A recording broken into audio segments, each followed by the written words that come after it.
Tonight on News 5 Live, another drug plane and another office under scrutiny. The police commissioner claims conflict of interest for defense attorney. And Omicron is not in Belize. Details of these stories and more coming up in tonight's newscast. We have been a partner with SMART for over 10 plus years. We have a full SMART plan we use as our major driver for our business. We have a service that rolls over in that if you call one and it is busy, it rolls over to the next line. So once you call us, you can get us at any time. Before we got this SMART service, we were paying upwards of nearly $2,000 in phone bills. Since we've had our SMART service, we pay an average about $600. So we've had tremendous saving, more than 50%. For the businesses, if you want to save money, switch to SMART because it is far more cost effective and the service is excellent. SMART continues to be innovative in bringing new technology and meaningful savings during these challenging times to businesses across Belize. Sign up for our VoIP technology or broadband packages and save more.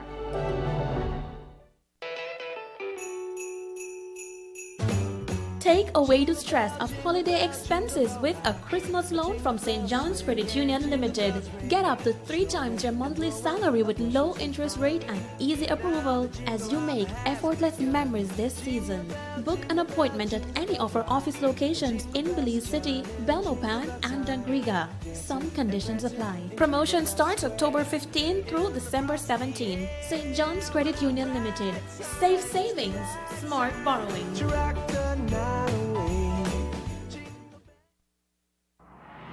The future of public transportation is here. Floralia aims to provide Belizeans with a comfortable, delightful, and affordable commuting experience. Our buses will make stops in PG, Independence, Dangriga, Belmopan, Belize City, and surrounding villages. Our 2022 Yutong buses are competitively designed to ensure reliability, durability, maximum fuel efficiency, and safety for both passengers and driver. This modern beauty exceeds local standards with its luxurious layout. Each of its 49 seats comes with headrests, armrests, footrests, and seatbelts. Additional features include USB charging ports, foldable trays and cup holders, entertainment screens, open ceiling compartment to store personal luggage, spacious bottom compartments to transport commercial goods and cargo, and a host of other amazing features. Floralia is here to give Belizeans the best in the public transport industry. For more information on our bus schedule and prices, please visit our Facebook or Instagram page. Bus run starts on December 6th, 2021. See you soon. Floralia, make your journey an experience. It's almost time when we change the drums for the Christmas bells. And you know that when Christmas season starts, we celebrate big at Channel 5. How big? It's our 30th anniversary. That's right, the Big 3-0. And this year's Gimme 5 will be packed with fun, entertainment, and big giveaways. The show starts on December 6th and runs through December 10th, starting at 7:30 p.m. nightly.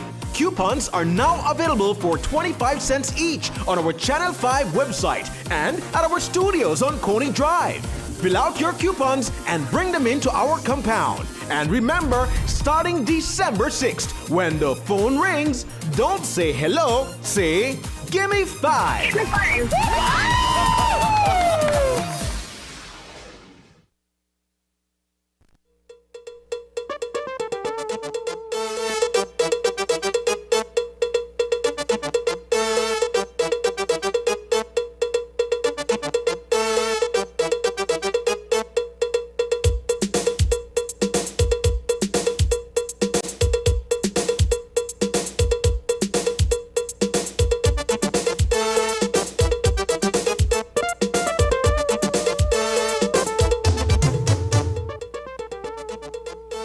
Good evening and welcome to News 5 Live for Monday, November 29th. I am Sabrina Daly.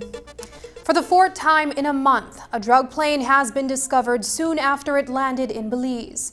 And for the second time in that period, at least one police officer has been accused of some level of involvement. Today, Commissioner of Police Chester Williams held a press conference. Marian Ali was there. The burnt remains of a fuselage discovered on a dirt road in the Mountain Pine Ridge area on Sunday morning are the only signs that the plane had crash-landed there. By the time law enforcement authorities got to the scene, all the contents had been removed except for a few pieces of firearms. Commissioner of Police Chester Williams told the media today that the plane was already being tracked ever since it left South America and headed in this direction. But its tracks disappeared off radar detection, and by the time it reappeared, the aircraft was already within our airspace. Nonetheless, the Joint Intelligence Operating Center deployed teams after Mexican law enforcers alerted Belizean authorities of its location in the Pine Ridge area. They encountered two vehicles. They were able to stop one, and the other managed to escape. The one that they stopped had 3 occupants, one of whom is a corporal of police who is assigned as security at the DPP Belize City office. And the other 2 persons were from the San Ignacio area. Those persons were detained and are in police custody at this time. Williams said that their investigations also led them to another suspect. We also received information of a third person who was involved, who was the driver of the vehicle that managed to evade the team that intercepted the other vehicle.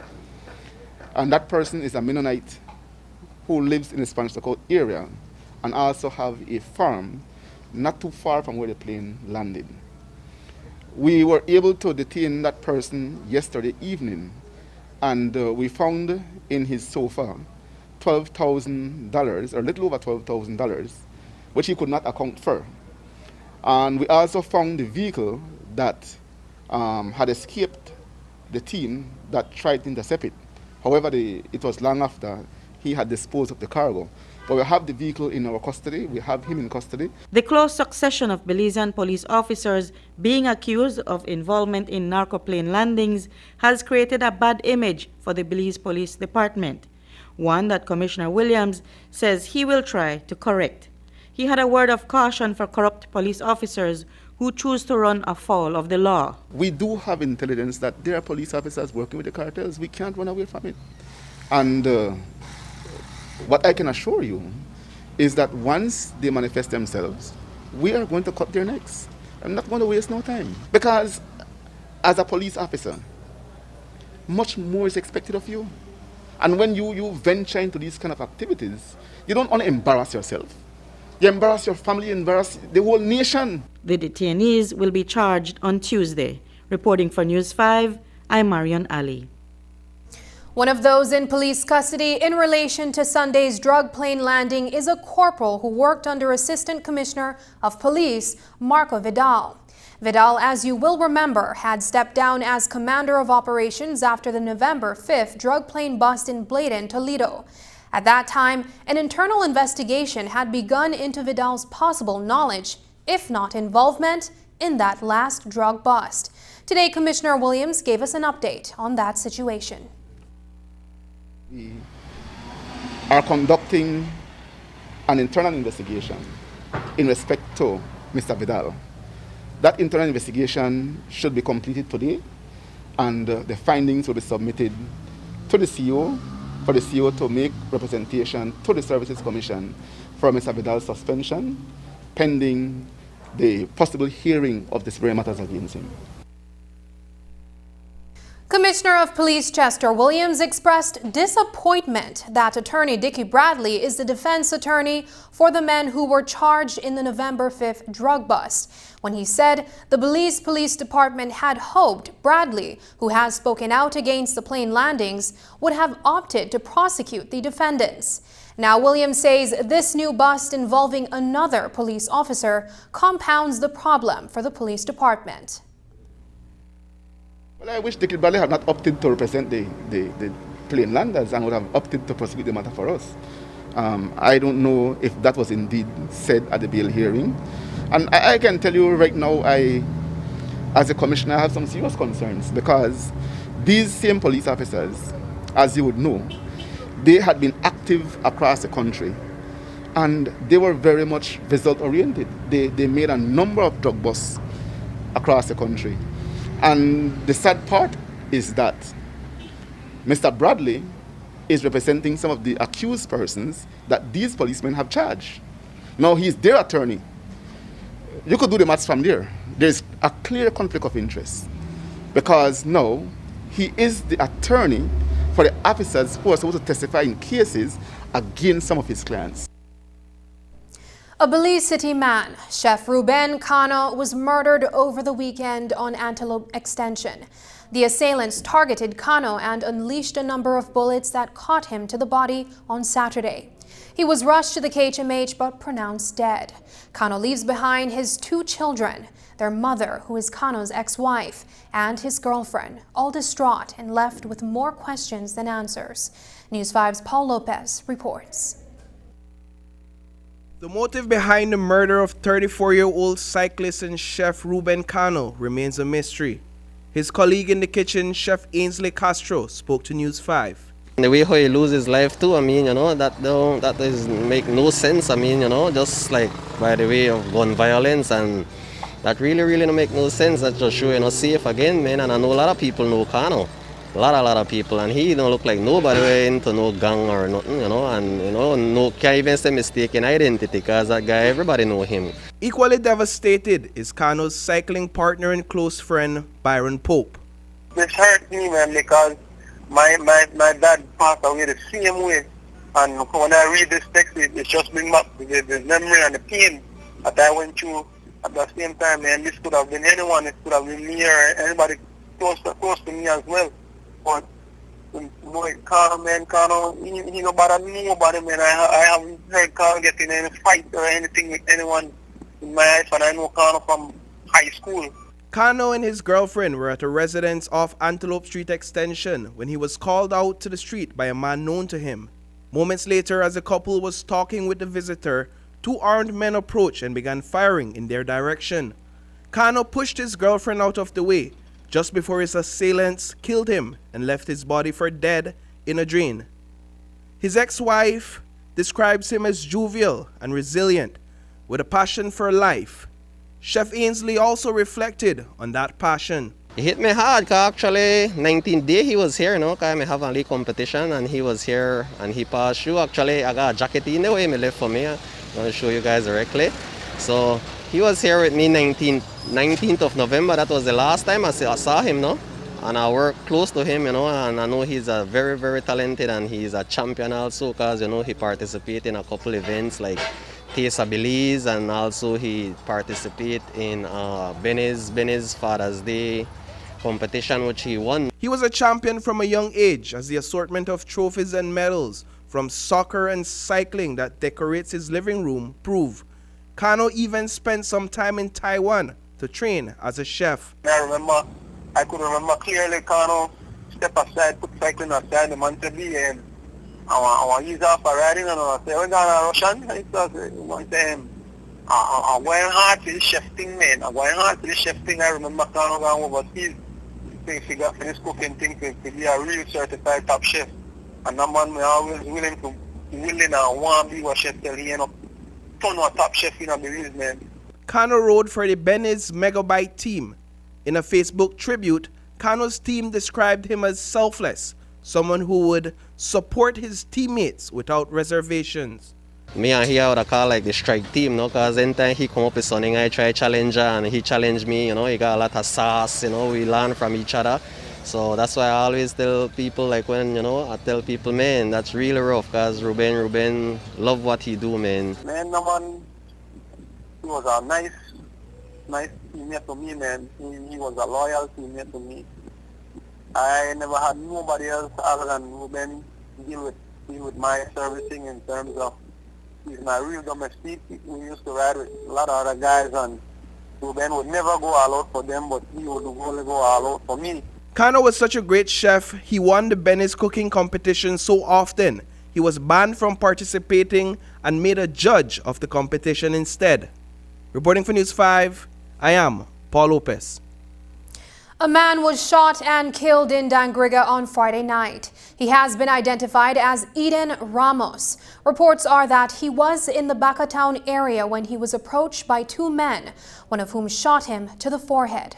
Commissioner of Police Chester Williams spoke briefly on this incident.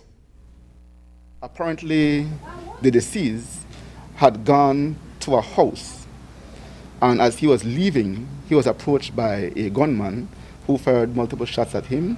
He was caught, and later he succumbed to his injury. Police in Dangriga are looking for one individual who we believe may be the suspect in respect of that matter. But we also believe that that murder is a retaliation of a previous murder that had occurred in that same general area sometime last year. Coming up, a word about the latest COVID variant. We will have more information on Omicron when we return.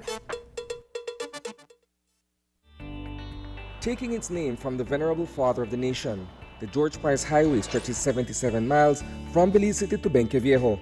Originally built in the 1930s, this cross-country highway system is the artery that links Belize to Central America at the western border with Guatemala. That connection facilitates overland trade, supporting Belize's economic development. Winding its way across the scenic countryside, the George Price Highway from Roaring Creek to Esperanza has been fully reconstructed to meet international standards, with particular emphasis on road safety. A shorter and hassle-free commute is best enjoyed when everyone obeys the traffic laws. To reduce the number and frequency of road traffic accidents, it means that a seatbelt must be worn at all times and the speed limit observed when traveling along the highway. It also means that pedestrians must use sidewalks and crosswalks where available.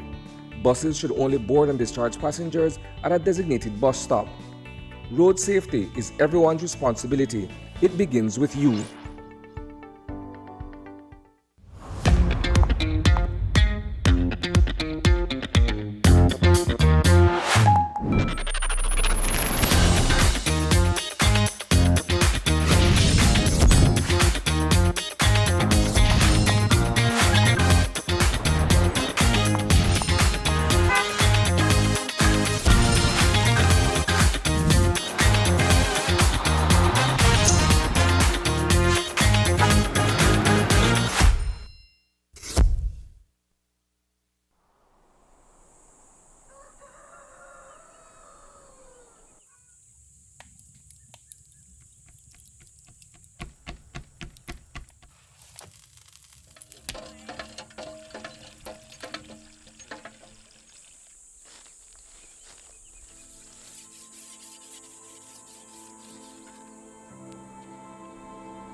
My name is Federico Cabam, and I live in Mabilha in the Toledo district.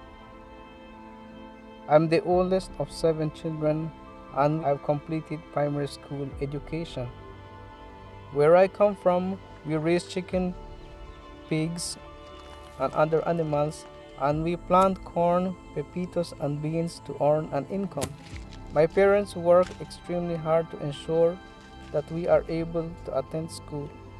Growing up to plant our produce was difficult because there was no roads and we had to walk through bushes and mud to reach our land. I don't want the people in my community to continue to suffer because they don't have the basic necessities to go out and work the land or harvest the product to make a living. What I hope for my community is improved access to proper roads so that they can easily transport their produce from the farm to their homes, for us to have safe drinking water, access to quality health care and education. I've seen significant changes in the different communities in the Toledo district over the last few months, including Mabilha. Thanks to the prompt response and assistance given to our communities from the Ministry of Rural Transformation. They have made my dream a reality by improving water systems such as the well they drill here in Mabilha. building farmer roads, and working with other ministries to make agriculture, food security, healthcare, and education a possibility for me, my brothers and sisters, our future generation, and our people.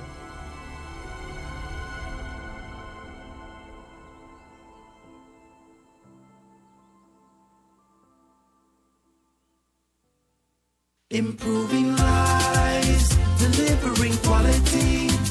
Water for you and me. In Belize, BWS, we make it happen.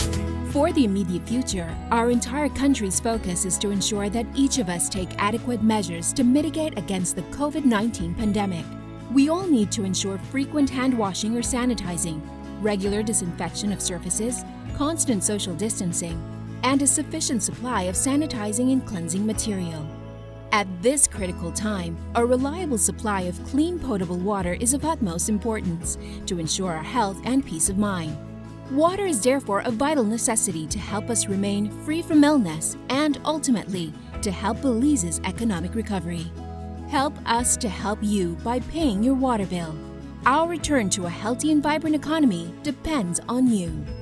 Belize Water Services, delivering water and more. I visited the land of Serbia, a great many miles away. I ascended the Mount Everest few people have conquered. I roared on the snow-covered Antarctic and Arctic. I rolled swiftly across the vast, untamed desert. Ling Long Tire conquers every corner of the world. Distributed by Enrique Martinez and Sons Limited. 2 miles Philip Golson Highway, Belize City.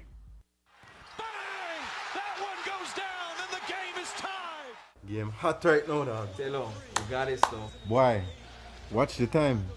Close to curfew. I seriously tired of live like this, dog. Yeah, I feel it, bro. But you still don't get back set, Joe. Why? I just no trust. I guess I'll get wrong to that. You need to get on that. We know how this thing spread and we can stop it. Only some people say the play last. No offense. But I just see a lot of weird stuff online. Yeah, but bro, the evidence clear. Vaccine work. And people at hospital, almost all, not vaccinated. Yeah. So if you're really tired of live like this, then get vax, bro. Simple. For real. Yeah, but I will close to curfew and I don't want to catch on charge, so later man. Vaccines save lives and greatly reduce the risk of transmission, hospitalization, and death. Get vaccinated and let's get back to normal.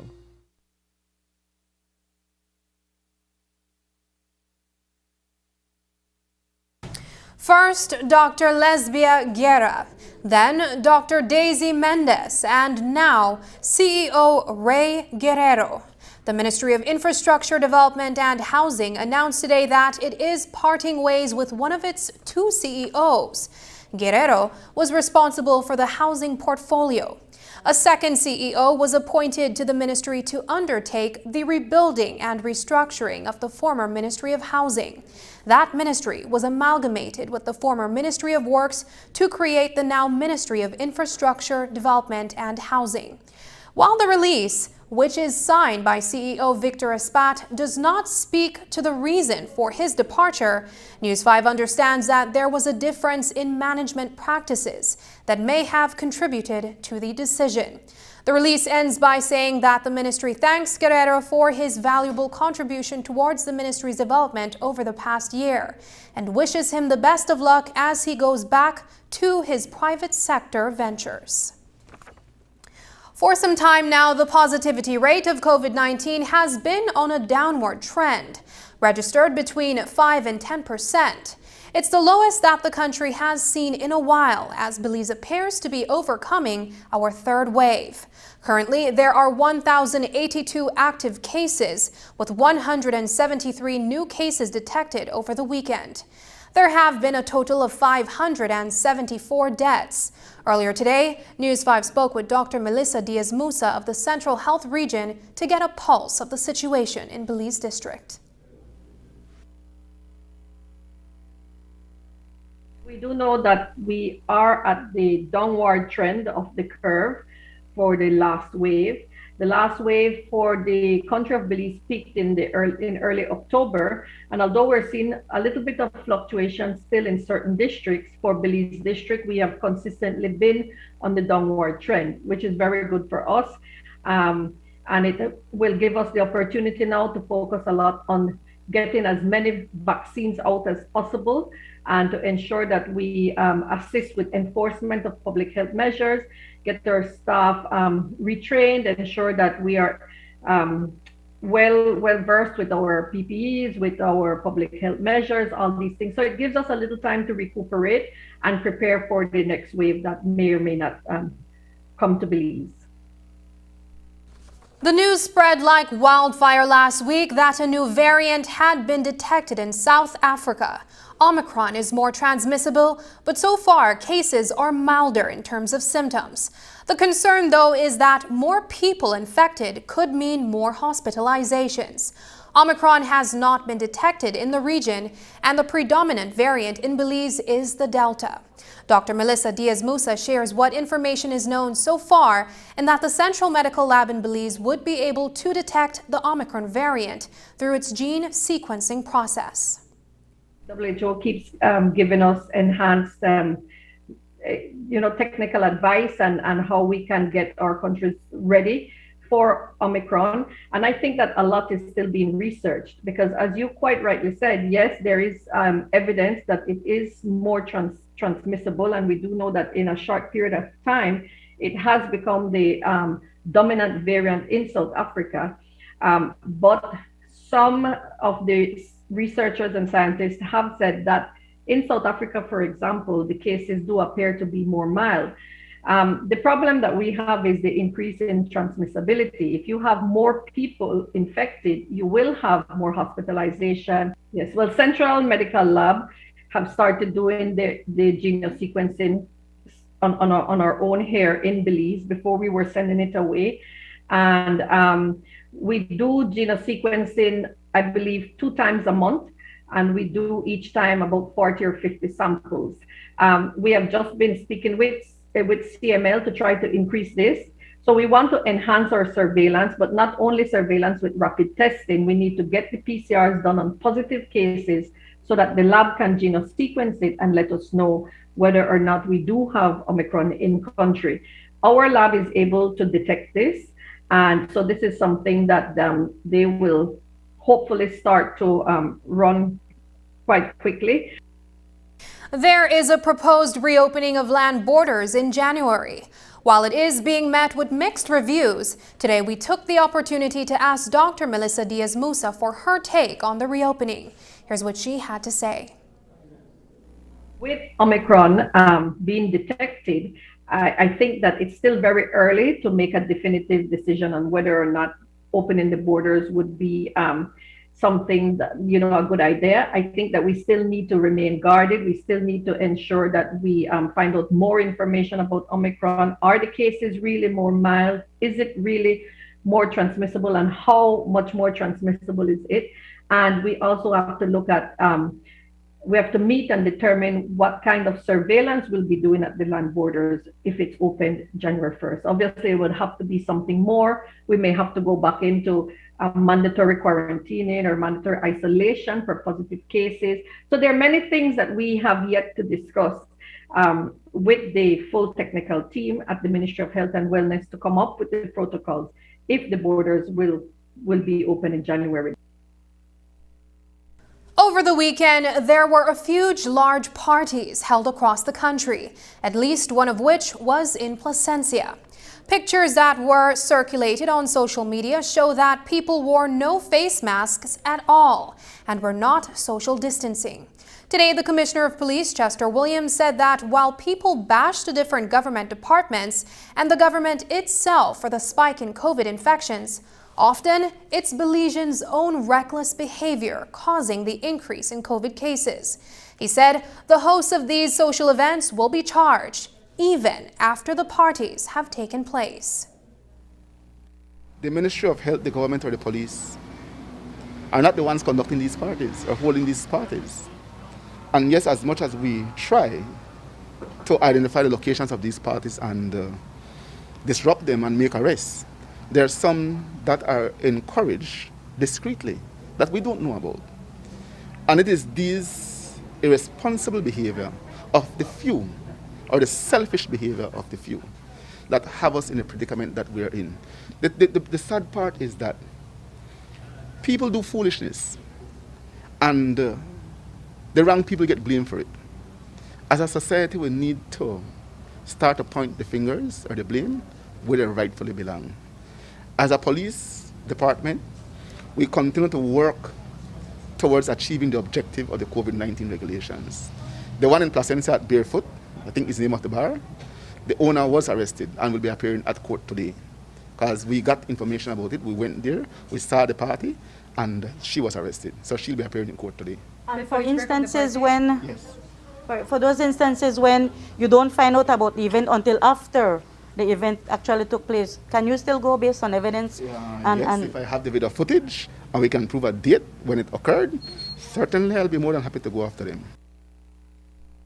The most recent statutory instrument eased public safety restrictions when curfew was changed to 10 p.m. from Sunday to Thursday, and then on Friday and Saturday between 11 p.m. and 5 a.m.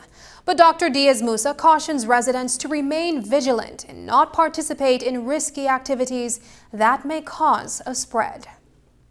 Beings, we're social beings, and it is, the COVID exhaustion is real. A lot of people do feel it, and it's always a balance. It's very important that if we do socialize, that we are very careful with the persons we're socializing it with. We take the responsibility if we're sick, if we have a sore throat, if we've had diarrhea, fever, if you have family members ill. Before you go out, you ensure that you have been tested and that you've tested negative if you've had your symptoms, or if you have someone in your home who is under isolation or who tested positive, you should let your workplace know, you should let your friends know. And only in doing this and being responsible with this are we then able to control spread or transmission at social events. We see that in households, you would have a number of persons positive in the household. And when we do see these circumstances, it's not as worrying as when we pick up many cases from different households.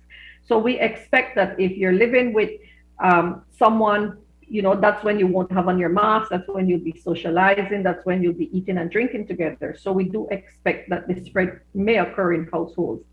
But in many workplaces, many managers and employers have been successful with reducing transmission in their workplace.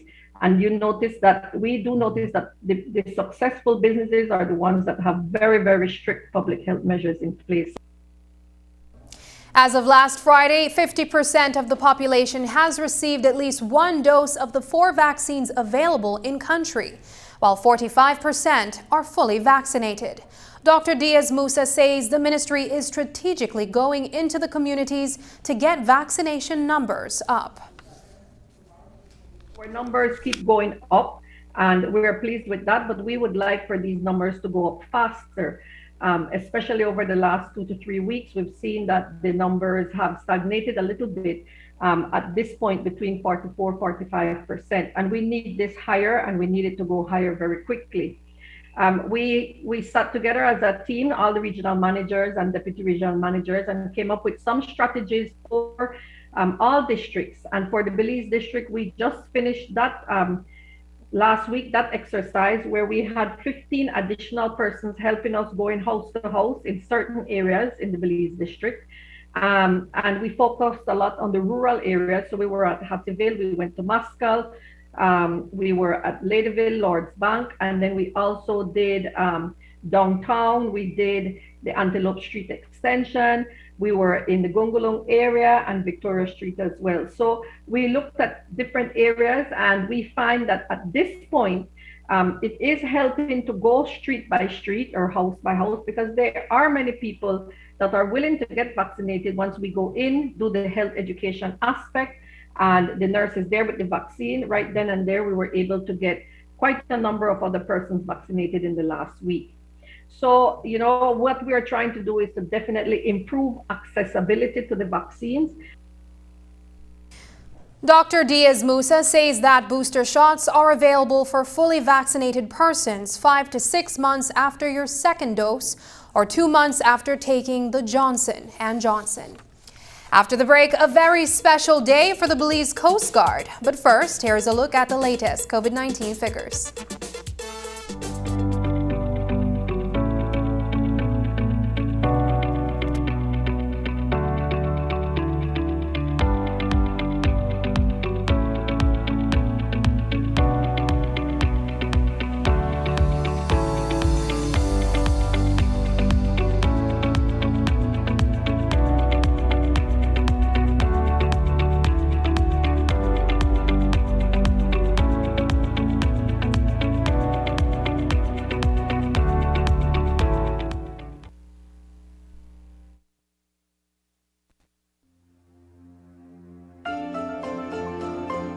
Hi, my name is Heather McIntosh. I'm the general manager, one of the shareholders here at Caribbean Shrimp Farm in Ladyville, Belize. We are an organic shrimp farm. We have 266 acres here.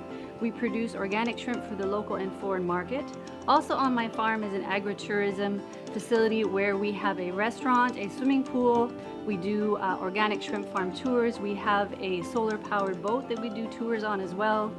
Nature trails, crocodile sanctuary, paintball park, and we are Belize's second only licensed gun range because we do have a very large property. So I'm a very diversified business. We've been working with DFC since 2019, and we entered into one of their renewable energy loans to help our diversified business manage its costs. 80% of our loan went to cover solar infrastructure, and then the balance of our loan went to replacing old refrigeration equipment. In terms of power, our PV system produces 105 kilowatt hours. That's the balance of the system. We have divided our system into 4 locations. On the farm itself, the farm proper, we have a pump house location, our restaurant location, then our processing and office location. And within those 3, we produce 70 kilowatts of power per day. We actually use about 100 to 130 kilowatts per day. So our solar on a really good day when we're not using a lot of electricity at night will cover more than half of our power use. Just depends on what our usages are in the season.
Hi, my name is Chef Jenny. I am the head chef at Elvis Kitchen for the past 35 years, a family-owned business.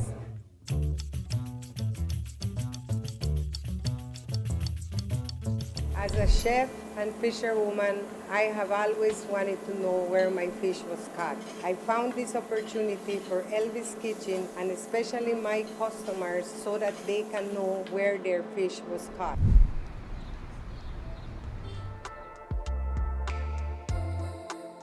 Hi, welcome to Elvis. Our dinner special will be your whole fish, deep fried, served with rice and beans and green salad, right? But if you'd like to learn a little bit of the catch tonight, you can easily just scan the code on the table. Awesome, thank you.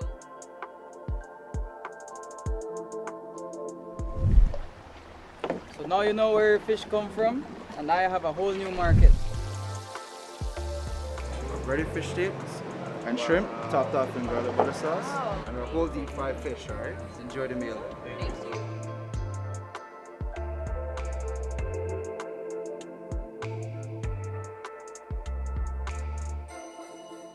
Bundle the fastest, most reliable, unlimited broadband in Belize with your prepaid or postpaid mobile plan or Netflix.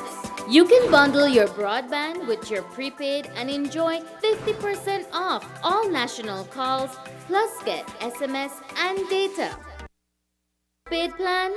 Then bundle with any speed and pay only $25 extra monthly to enjoy unlimited smart-to-smart calls, plus 500 minutes, plus 6,300 megabytes of data.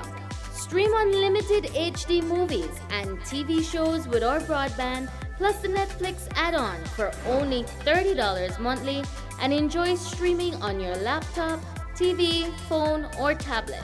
Visit a smart showroom near you to sign up or upgrade to the bundle that's right for you. Smart, bringing people together.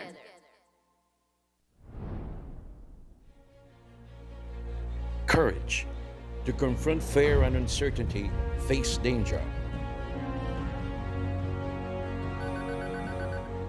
It's one of the core values for the men and women of the Belize Coast Guard, building character as we work to keep our waters safe from traffickers.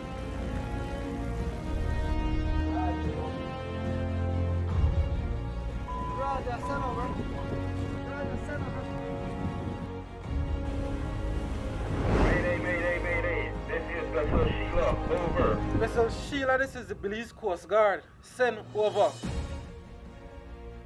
Respect for all life. It's what motivates our highly trained search and rescue teams to respond quickly to persons lost or stranded at sea.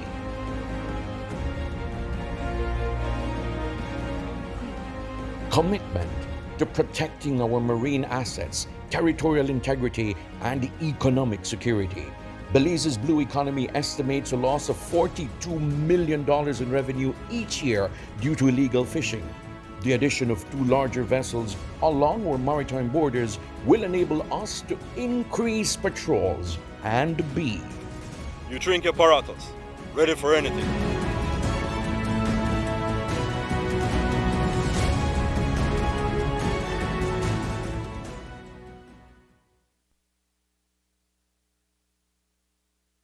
The Belize Coast Guard turned 16 on Sunday, but commemorated the momentous occasion today with a ceremony at its headquarters here in Belize City. This afternoon, 105 men and women were promoted to various ranks. At the helm is Rear Admiral Elton Bennett, who has earned that distinction after completing his studies abroad in August.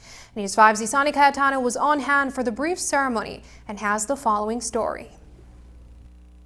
Established in 2005, the Belize Coast Guard has grown to become a preeminent organization within the national security apparatus. Over the years, the men and women of the BCG have proven themselves to be more than competent in patrolling and enforcing the law in Belize's sea space. 16 years later, a milestone is being celebrated with the promotion of 105 officers, including Elton Bennett, who has ascended to the distinguished rank of Rear Admiral. 25 years of service to nation, 10 years in the Belize Defense Force, and before I transferred over to the Belize Coast Guard. In a few months I'll complete 26 years in uniform. So to reach this point is a huge accomplishment.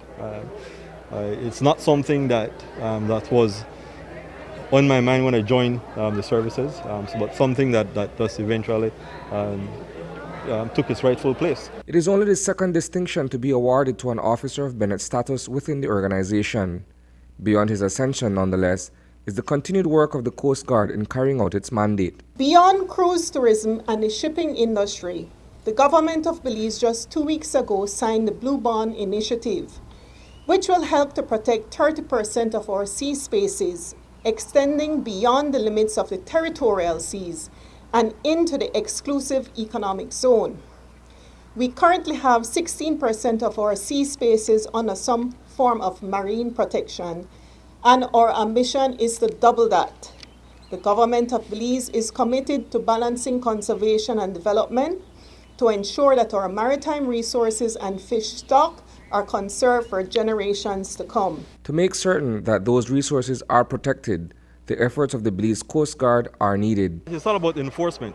You can legislate as much as you want. You can apply conservation regulations or different sea spaces, but if you cannot enforce it, if you cannot have physical patrolling efforts out there, then it all is for naught. So that's exactly where the Belize Coast Guard will fit in, to be able to provide the necessary patrolling efforts that the Blue Bond Initiative will mandate the government of Belize to do. We're currently configured uniquely across the country. We are embedded along with those NGOs that are chartered to protect Belizean marine parks, and that will continue, that will expand. Attorney General Magali Marin Young, in addressing the gathering at today's event, spoke on the pivotal role of the Coast Guard in Belize's development. As you can see, there has been one important underlying component in our continued economic growth and expansion in the maritime sector over the years, and that is security. And the Belize Coast Guard has been a central figure of Belize maritime security. Over the past 16 years, the Belize Coast Guard has grown from concept into a formidable military force, a credible and competent organization that has proven itself as an essential component to our security and stability. Reporting for News 5, I am Isana Cayetano. The Belize Coast Guard is presently in charge of the Joint Intelligence Operations Center, a role that is rotated between the three law enforcement organizations that comprise the country's national security apparatus. With a rise in the number of allegations made against police officers for their purported involvement in illicit activity, particularly drug trafficking, concerns are being raised on whether information from GIOC is being leaked to rogue cops.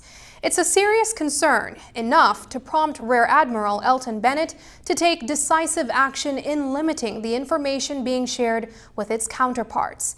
This morning, the commandant of the BCG spoke about the challenges being faced within the intelligence circle and how it impacts law enforcement. It certainly impacts the way we operate. It impacts the way we manage information and intelligence. It impacts the way we work along with other security forces. It certainly limits the information flow, and the operational design definitely needs to take into consideration possible infiltration of criminal elements within the security forces. So with that said, it certainly impacts the way we perform. So you're talking like joint operations? Primarily joint operations definitely is impacted by the way we have to take these issues into consideration. For joint operation purposes, we're structured in such a way that we have a joint intelligence and operating center in Price Barracks that manages those special operations. Currently under the leadership of a Coast Guard officer. So the Coast Guard has taken over that responsibility over the past 2 months. I made a bold decision last week to minimize the way we operate with other agencies in Belize. Myself and the Commissioner, we have a meeting scheduled for tomorrow to discuss how we'll move forward. But I'll be honest and open, they are major consideration, at least on my part, how we go about operating with other security forces. And because of what we've seen, it's out there, it's in open, and we are aware that there are criminal elements within the security forces that impact our operations. So as we stand now, there are restrictions that I have placed on my service in terms of how we operate with other security forces. That's a hardline position you're taking. Definitely is. Are you prepared for the flack that you will catch from others within the organization? Yes, I'm prepared to do so. I run a very credible organization. I think we're professional to the extent that we command the respect of the country. And anything less than that would be a shortcoming on my part. On Thursday night, 50-year-old businessman Anil Asnani was shot and killed at close range as he and his wife, Manisha, were about to get into their vehicle on Baven Avenue. The couple had just gone to pick up food from Sumati's Indian restaurant when they came under fire. Two youth on bikes reportedly opened fire on the couple and rode off towards Kelly Street. Today, Commissioner Williams said the police department is trying to establish a motive for the attack. They were approached by two gunmen on bicycle. one of the gunmen took out a firearm, fired several shots at him, fatally injuring him. His wife was grazed, I think, in the chest area. So far, we have detained one person, and we're looking for another.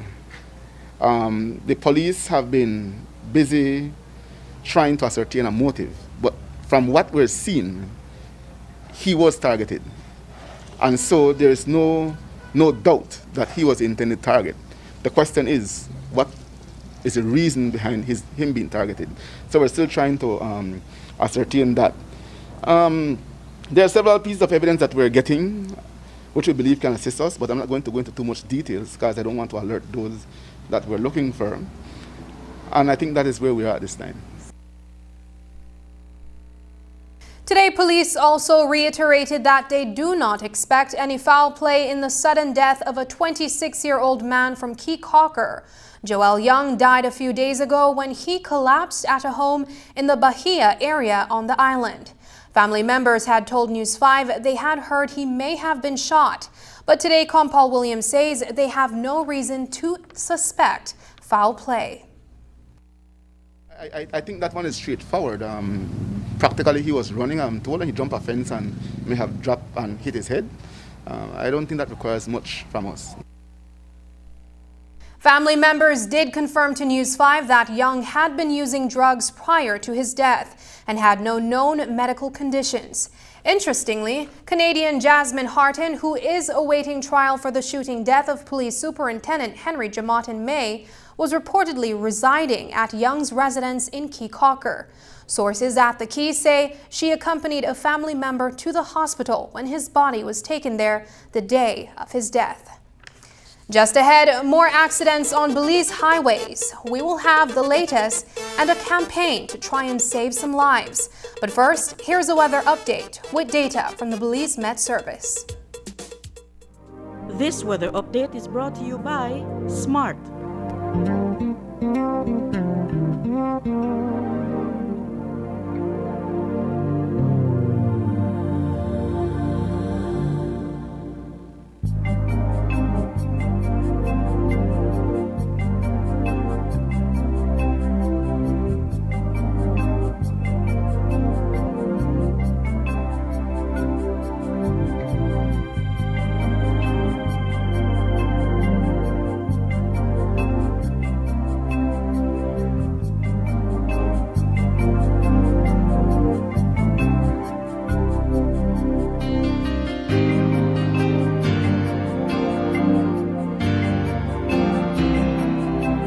This weather update was brought to you by Smart.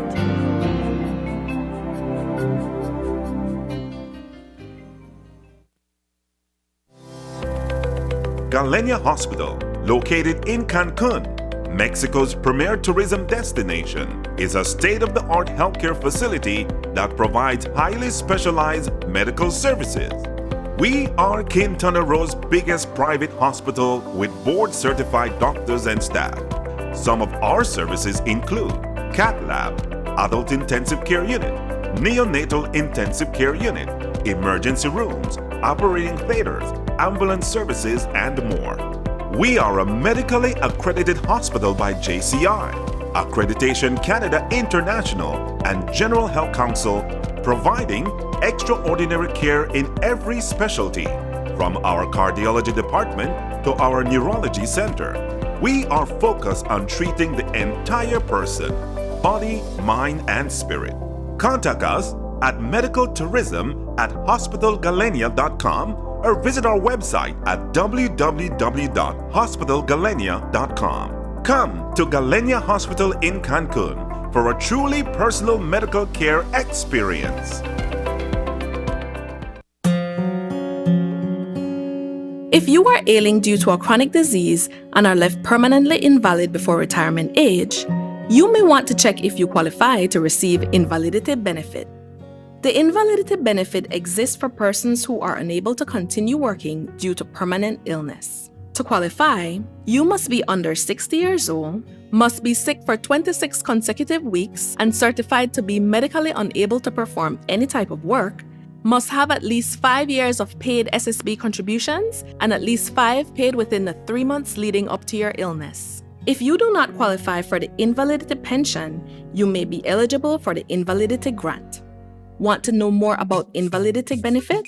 Visit our website or contact any of our offices to have someone assist you. Also, be sure to visit our Facebook page and give us a like to stay informed. Social Security Board, safeguarding you, your family, your future. How can we support the emotional well-being of older adults during COVID-19? During the COVID-19 pandemic, and particularly while in quarantine, individuals, including older adults, may become more anxious, angry, stressed, agitated, or withdrawn, especially those who need healthcare assistance or have cognitive decline or dementia. Here are 4 strategies that can help you in supporting an older adult during this difficult time. 1. Communicate information and listen. Present with accurate, simple, and accessible information and facts about the COVID-19 outbreak, its progression, treatment, and effective strategies to prevent infection. Listen patiently to their needs and concerns. For older people with mild cognitive impairment or early stages of dementia, inform them of what is happening within their capacity and provide support to ease their anxiety and stress. 2. Promote positive mental and emotional health. Provide access to available mental health and psychosocial support services, also known as MHPSS services, for older adults and communicate when and how they can access them. Help older people keep regular routines and schedules as much as possible. You can also help them create new ones, including regular exercising, cleaning, daily chores, singing, painting, or other activities. Facilitate regular communication between older adults and their friends and families. 3. Help with medical needs. Make sure that older adults have at least up to 1 month of all the regular medicines that they may require. Explain how to use protective devices in a clear, concise way. Always be respectful and patient. 4. Assist with daily activities. Provide older people with details related to how and where they can get practical help if needed, like calling a taxi, dropping off supplies, having groceries delivered, and requesting medical care, as well as information on any locally available social support programs and services. For more information, consult the webpage of the Pan American Health Organization, www.paho.org/coronavirus. Alert! Alert! It's a deal alert! It's a Benny's deal alert! At Bennett's, you will find deal alerts on a wide selection of paints, including BH paints and texture light paints. Deal alert markdowns will also be applied to our complete selection of tiles, lights and fans, appliances, and much, much more. And remember, deal alert purchases will get double tickets to take part in the grand draw on December 23rd to win $10,000. For more details, visit bennis.pz. Bennis, quality and savings. Iris Belize is here. No need to visit the Belize Tax Service and stand in long lines. Easily register your business today by visiting www.irisbelize.bts.gov.bz. When registered, Iris Belize allows you to prepare and pay for your tax services all from your fingertips, using your preferred bank, from your office or home. You will be supported with clear communication and prompt response time with a secure system you can trust. Iris Belize, effortless, easy and efficient electronic tax services for everyone. It's a fact that your credit lasts longer when using Smart. During these times, we're all trying to find ways to cut costs and save the little resources we have. With Smart, it's easy to do that.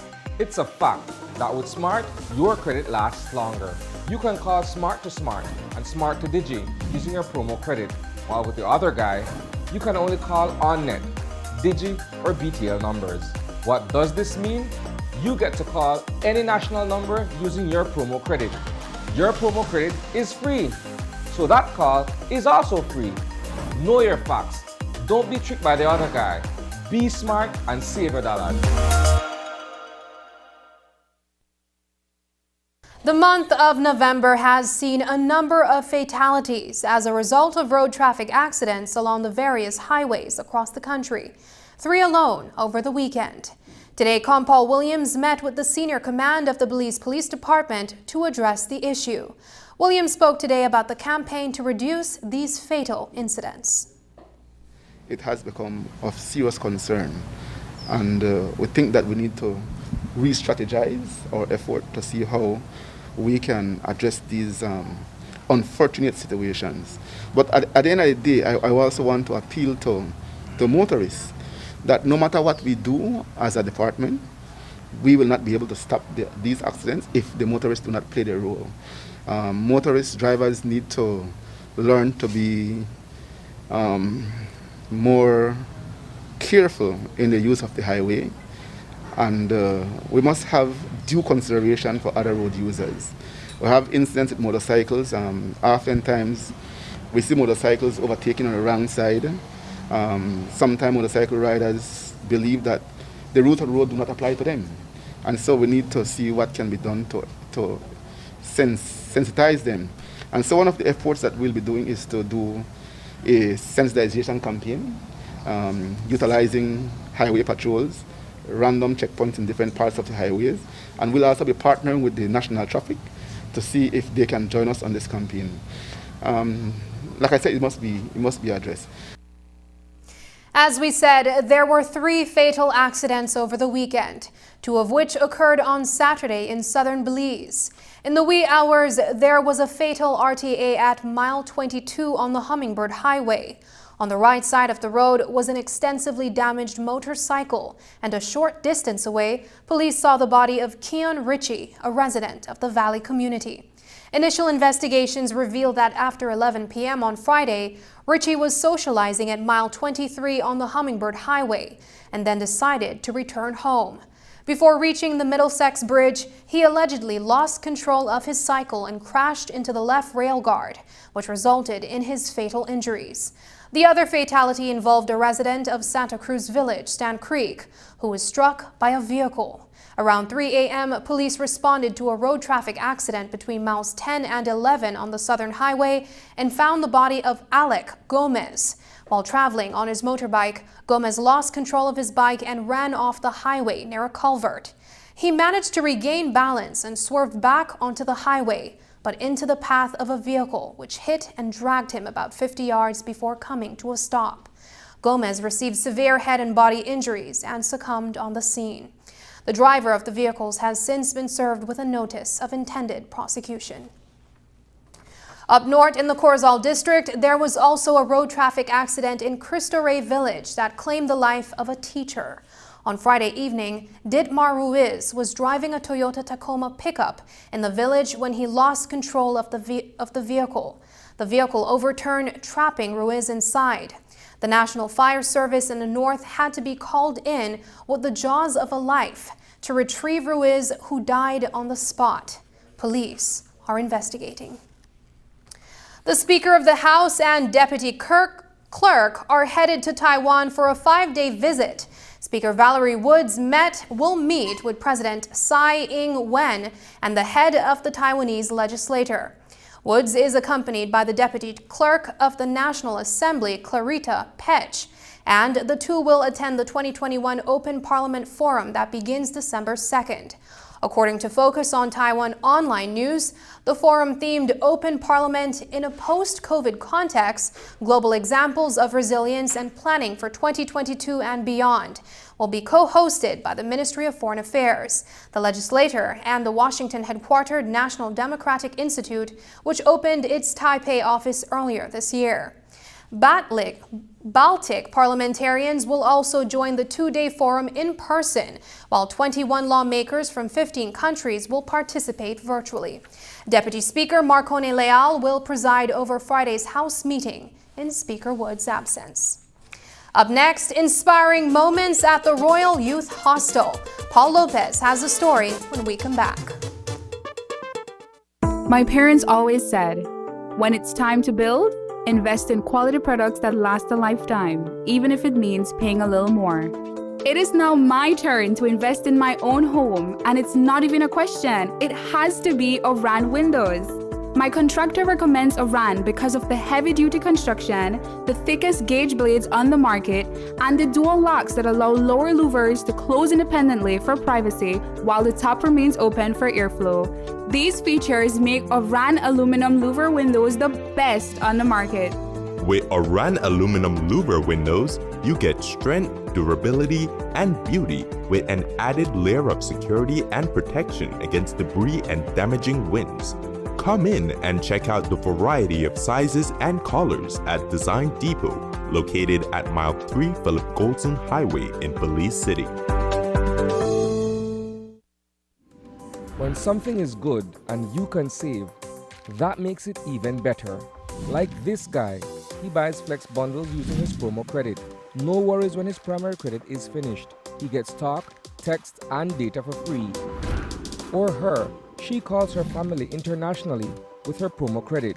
And with data packages so affordable, she even does video calls. Smart continues to offer great deals and affordable promotions. As a small business owner, she saves when she uses her promo credit to call the other guys.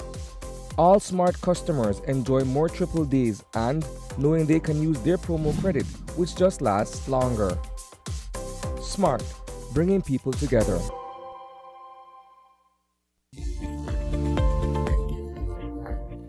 Like other vaccines, the COVID-19 vaccines being developed have been through the same trial phases and rigorous process required for all vaccines. Global efforts on the development of the vaccines are built on existing research from previous coronaviruses like MERS and SARS-1. As COVID-19 vaccines are approved for their broad use in the population, be reassured that they will continue to be monitored to identify any adverse events. Your safety is our top priority. Vaccines bring us closer.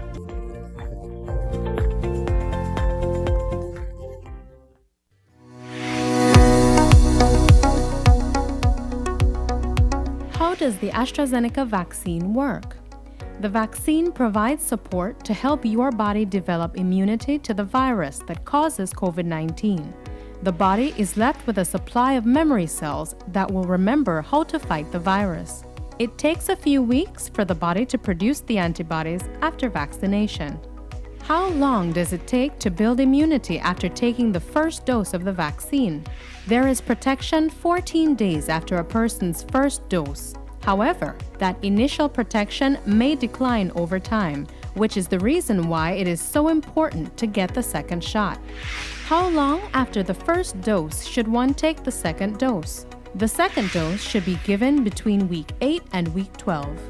Are there any deaths associated with the AstraZeneca vaccine? There have been no deaths associated with the AstraZeneca vaccine. Vaccines save lives. They remain the safest, most effective, and cost-effective medical tool developed. Increased uptake of the vaccine is the best way to stop this pandemic, save lives, and return to normalcy.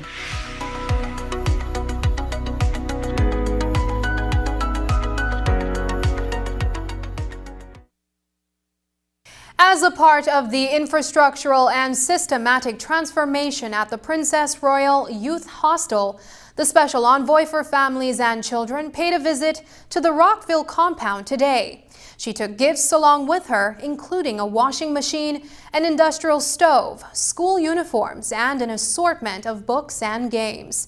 Present for today's visit was Minister Dolores Balderramos Garcia and Minister of State Elvia Vega Samos. News 5's Paul Lopez was there. A tearful Rosanna Briceño moved by the compassion of a child at the Princess Royal Youth Hostel, who drew and presented a personalized art piece during a visit by government officials today. The children are healing. The drawing that the young students gave me depicts it. Their heart has been broken, there are scars, but there's a band-aid, but they will heal. And the crown is, I think it's just symbolic. The She sees me as the queen that loves them. The artist behind the work, a young girl who says both Mrs. Briceño and Minister of Human Development and Families, Dolores Balderramos Garcia, are her role models. Well, they inspire me a lot because they are very kind to me. I have been a big fan of them. I always wanted to meet Miss Briceño and Miss Dolores, But I make a drawing meaning that, she have been suffering a lot, although she have been a queen. The heart means for being a queen. The love that she have for humanity, for she had to be raising up with all of us. The heart meaning healed and broken means that all of us we know we make mistakes in life. We're not perfect. We have made a lot of mistakes. Bad choices we end up in a bad situation. But then she have come right here to show us that she really loves us and the love that she have for us. Today's visit was held to deliver a number of items to the youth hostel, courtesy the Office of the Special Envoy through the Behind the Walls project. This is real Christmas. We are really in a merriment mood, and thanks so much to Mrs. Briceño and Special Envoy for families and children. I remember we had a meeting a couple of months ago, and I spoke to her and I said, these are some of the assessments that I did at the hostel, and these are some of the things that we really feel that we need for the hostel to be successful. And she said, no problem. She said, give me some time and I'll see what I can do. And this is the day. She did it. I'm so happy. Children at the hostel gathered around with excitement while they sorted through the assortment of stationery, board games, books, and sports equipment. The gifts also included white and khaki school uniforms. I'm triply delighted. I am delighted for the children, I'm delighted for the ministry, and I'm absolutely delighted that the Special Envoy has come on board, if we can say that, in not only in terms of the physical infrastructure improvements and transformation that we're carrying out, but also the systemic changes. Because you will recall that much earlier this year in January, what we found, to say the least, was not the best.